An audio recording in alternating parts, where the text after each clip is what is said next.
안녕하세요. 고전의 한수 엄태범TV입니다.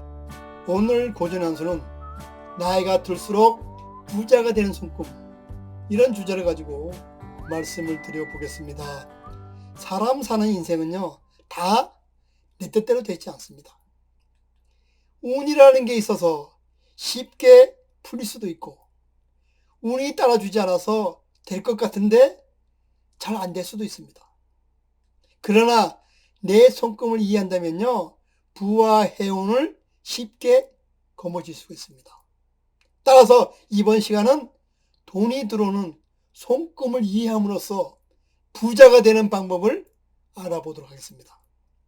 참고로 오늘 방송 내용 중 한 가지 손금만 가지고 있어도 반드시 부자로 사는 데는 지장이 없다 그랬습니다.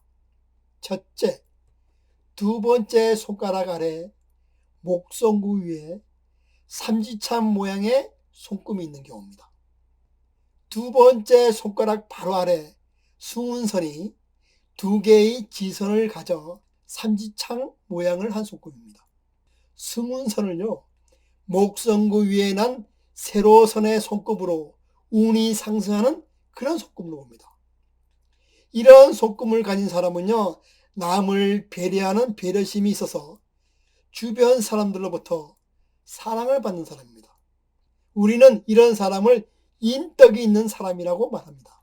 따라서 이런 손금을 가진 사람은요, 주위 사람들의 격려와 도움으로 성공해서 부자로 사는 사람입니다. 그러나 이런 손금을 가진 사람들은요, 성격이 온순하고 섬세하며 남에게 싫은 소리를 잘 하지 못합니다. 때문에 혼자만의 가슴앓이를 많이 하는 편입니다. 만약 목성구에 세로선만 한 개 있다면 돈의 흐름을 정확히 파악하고 있어서 많은 돈을 거머쥘 수 있는 그런 손금이라고 했습니다. 그러나 돈에 대해서 지나치게 집착이 강해서 구두쇠라는 말을 듣기도 합니다. 둘째, 세 번째 손가락 바로 아래 토성구 위에 삼지참 모양의 손금이 있는 경우입니다. 세 번째 손가락 바로 아래 토성구에 한 줄의 세로선에 두 줄의 지선이 있는 삼지창 모양의 손금입니다. 이런 손금을 가진 사람은요, 부동산으로 큰 돈을 버는 사람입니다. 집을 사면 집값이 계속해서 오르고 땅을 사면 그곳이 개발돼서 큰 돈을 벌기도 합니다. 그리고 이사만 가면 집값이 크게 올라서 부자 되기도 합니다. 이런 손금을 가진 사람은요, 부동산 운이 매우 강한 사람을 사귀게 됩니다. 그리고 그들로부터 여러 가지 정보를 얻거나 또는 후원자가 나타나 도와주어서 결국 부동산을 사면 큰 돈을 벌게 됩니다. 만약 토성구 위에 세로선 한 개만 있다면 성격은 무난하고 모관하지 않는 사람이 많습니다. 또한 마음이 따뜻하고 인정이 많은 경우가 많습니다. 그리고 인맥도 좋고 수완도 좋아서 많은 돈을 벌어서 결국 부자로 살게 된다 그랬습니다. 세 번째, 네 번째 손가락 아래 태양구 위에 삼지참 모양의 손금이 있는 경우입니다. 네 번째 손가락 바로 아래 태양선에 두 개의 지선이 있는 삼지창 모양의 손금입니다.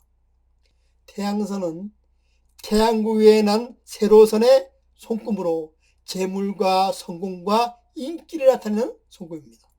이런 손금을 가진 사람은 금전운이 강해서 노년에는 돈으로 인해서 곤란한 일을 겪지 않는 행운의 손금이라고 했습니다. 이런 사람은 재물운이 있어서요, 현금 운용이나 현금 투자를 잘해서 큰 돈을 버는 현금 부자에게서 많이 벌 수 있는 그런 손금이 됩니다. 또한 이런 손금을 가진 사람의 성격은요, 활발하고 활동력도 왕성해서 동전 한 입으로 사업을 시작해도 돈과 명예를 한꺼번에 거머쥐는 자수성가한 사람이라고 말할 수 있습니다. 만약 한 줄의 태양선만 있다면 남에게 지는 것을 싫어하고 위험이 있습니다. 또한 집념이 매우 강하고 인내심이 있어서 어떤 일을 하면 반드시 이룩 해내는 매우 의지가 강한 그런 사람입니다. 넷째, 새끼손가락 바로 아래 수성구에 재운선이 2개의 지선이 있어서 삼지창 모양을 하고 있습니다. 재운선은 수성구 위에 난 세로선의 손급으로 돈에 대한 집착력, 돈을 활용하는 능력, 금전 감각 등 사업운을 나타내는 손금입니다. 이런 손금을 가진 사람은요, 재운이 좋은 사람입니다. 열심히 일해서 돈을 벌거나 자금 운용을 잘해서 많은 돈을 버는 사람입니다. 청년기를 지나서 말년으로 갈수록 운이 상승하는 그런 특징을 가지고 있습니다. 만약 수성구에 한 줄의 손금만 있다면요, 이는 금전운이 매우 좋아 어떤 일을 하든 반드시 성공해서 부자로 사는 그런 손금입니다. 우리는 손금을 보므로써요, 장래의 운세 등을 짐작할 수 있습니다. 흔히들 인생을 운칠기삼으로 이야기하는 사람이 있습니다. 즉 운이 70%, 자신의 노력이 30%라는 말입니다.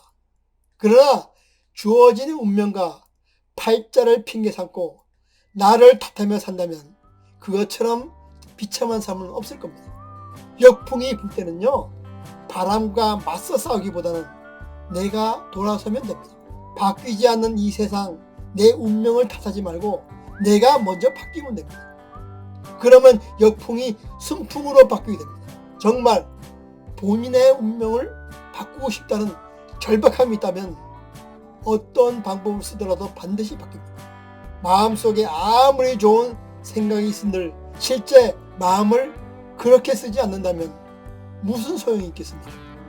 마음속의 생각이 행동으로까지 나타날 때 진정으로 행운과 복이 나한테 다가옵니다. 주위 환경 등이 바뀌면 연동돼서 나의 손금도 변해가는 것입니다.